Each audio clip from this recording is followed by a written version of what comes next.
असली धुरंधर वो होते हैं जो सरहद के पीछे रहकर देश की हिफाजत करते हैं। बहुत बहुत जबरदस्त, पहली बारी से भी ज्यादा जबरदस्त है। कैरेक्टर्स कैसे रहे? मूवी गालियाँ बहुत थी। गालियाँ बहुत एक्टिंग वाइज वो सब चीजें जिसके लिए दूसरी बार हम आए हैं मूवी देखने के लिए 10/10। जी। लगता है ਸਾਡੇ ਦੇਸ਼ ਲਈ ਜੋ ਫੌਜ ਭਰਤੀ ਹੋ ਰਹੇ ਉਹ ਤਾਂ ਲੜਾਈ ਲੜੇ ਰਹੀ ਹੈ ਬਟ ਜੋ ਨਹੀਂ ਪਤਾ ਸੀ ਬੱਚਿਆਂ ਨੂੰ ਉਹ ਪਤਾ ਲੱਗ ਰਿਹਾ ਵੀ ਜਿਹੜੇ ਅੰਦਰ ਇੱਕ ਦੇਸ਼ ਦੀ ਸੇਵਾ ਕਰ ਰਹੇ ਆ ਨਾ ਉਹ ਸਭ ਤੋਂ মহান ਹੈ।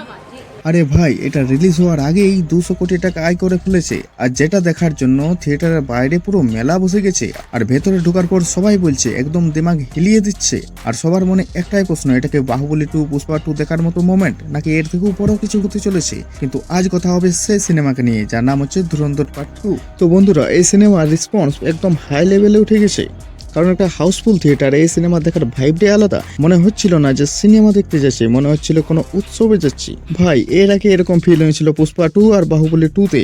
আর এবার আসি আসল আতঙ্কে, কারণ পেড প্রিমিয়াম থেকেই 55 কোটি টাকা আয় করে ফেলেছে। আর প্রথম দিনে 70 থেকে 80 কোটি টাকা বা তার বেশিও। আর বিশ্বব্যাপী এটা একদিনে 200 কোটি টাকার মতো আয় করে ফেলেছে। এই লেভেল ওপেনিং বলিউডে লাস্ট কবে দেখেছো তোমার মনে আছে? প্রথম এই 3 দিনের অ্যাডভান্স বুকিং 275 কোটির মতো। এই পুরো সপ্তাহে কিন্তু ছুটি। এটার মানে কি দাঁড়াচ্ছে জানো? মনে হয় এই সপ্তাহে 800 থেকে 1000 কোটি টাকা টাচ করতে পারে বা তার বেশিও। যদি পার্ট 1 ভালো লেগে থাকে তাহলে এটা মিস করা একদম আফসোস হবে। এই পার্টটা সরাসরি কানেক্ট আগের পার্টের সাথে। হামজার একটা প্রিভিয়াস পাস্ট আছে, আর সেটাই এই গল্পের শুরুতে রাখা হয়েছে, আর তার নাম রাখা হয়েছে এটাতে জাসিরাত। আবার সেই গল্পটাই গভীরভাবে দেখানো হয়েছে, অ্যাকশন, ইমোশন, রিভেঞ্জ সব কিছু একসাথে। তবে একটা কথা লিখে রাখতে পারো, এই গল্প তোমাকে কিন্তু ভিতর থেকে হিলিয়ে দেবে। রণবীর সিং ভাই, এটা তার অভিনয় না, এটা একটা আগুন। এই পারফরমেন্সের পর তুমি তাকে আলাদা চোখে দেখবে।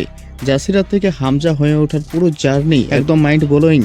আর ডাইরেক্টর আদিত্য ধর এই লোকটা প্রমাণ করে দিয়েছে যে কন্টেন্ট ভালো থাকলে 4 ঘন্টা সিনেমাও মানুষ দেখে। আবার কিছু ক্যারেক্টার এমন টুইস্ট দেবে তুমি যে ভাবছো সব উল্টে যাবে। এখানে একটা জায়গায় তো আমাকে পুরো অবাক করার মতো লাগিয়েছিল, মিউজিক, নাকসাল ও অ্যাকশন। একটা চ্যাপ্টার দেখা হয়েছে, যেমন গেম থেকে লেভেল 1, লেভেল 2 এরকম করে 7টা চ্যাপ্টার দেখা হয়েছে। আর এটাতে একটা চ্যাপ্টারও বোরিং না। তবে একটা কথা মাথায় রেখো, এই সিনেমাটা এ গ্রেডেড, গালি ভাইলেন্স আগের থেকেও বেশি, কিন্তু এটাতে কোনো ফিজিক্যাল অশ্লীলতা নেই। ফাইনাল এক লাইনে বললে এই সিনেমাটা মিস করা মানে একটা হিস্ট্রি মিস করা। ওভারঅল টোটালি ভালো 4 ঘন্টার সিনেমা, তবুও চোখ সরাতে পারবে না। রেটিং এর যদি কথা বলে তো 5-এর মধ্যে আমি 4 দেবো, কারণ এটা মাঝে মাঝে কিছু সিন আমার বোরিং লেগেছে। তবে একটাই প্রশ্ন, এই সিনেমাটা কি 1000 কোটি পার করতে পারবে, নাকি বাহুবলী 2, পুষ্পা 2 টপকে দেবে? তোমার কি মনে হয়? তুমি কমেন্ট জানাও। চলো তাহলে এরপর দেখা হচ্ছে পরবর্তী ভিডিওতে।